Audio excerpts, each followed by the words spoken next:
أعوذ بالله من الشيطان الرجيم. بسم الله الرحمن الرحيم.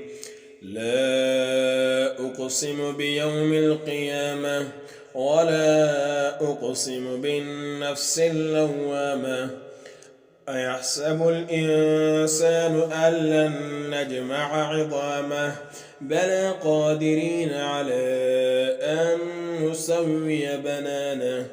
بل يريد الإنسان ليفجر أمامه يسأل أيان يوم القيامة فإذا برق البصر وخسف القمر وجمع الشمس والقمر يقول الإنسان يومئذ أين المفر كلا لا وزر إلى ربك يومئذ المستقر ينبأ الإنسان يومئذ بما قدم وأخر بل الإنسان على نفسه بصيرة ولو ألقى معاذيره لا تحرك به لسانك لتعجل به إن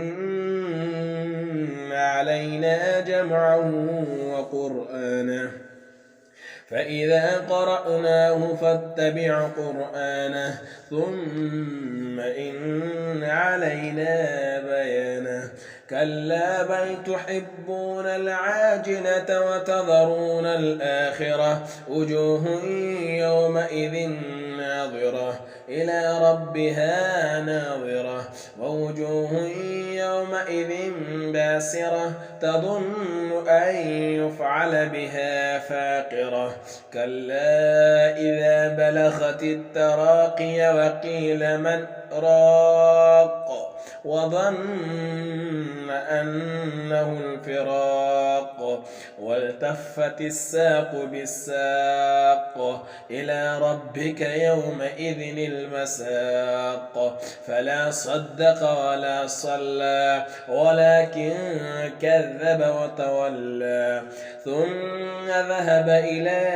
أهله يتمطى أولى لك فأولى ثم أولى لك فأولى أيحسب الإنسان أن يترك سدى ألم يكن نطفة من مني يمنى ثم كان علقة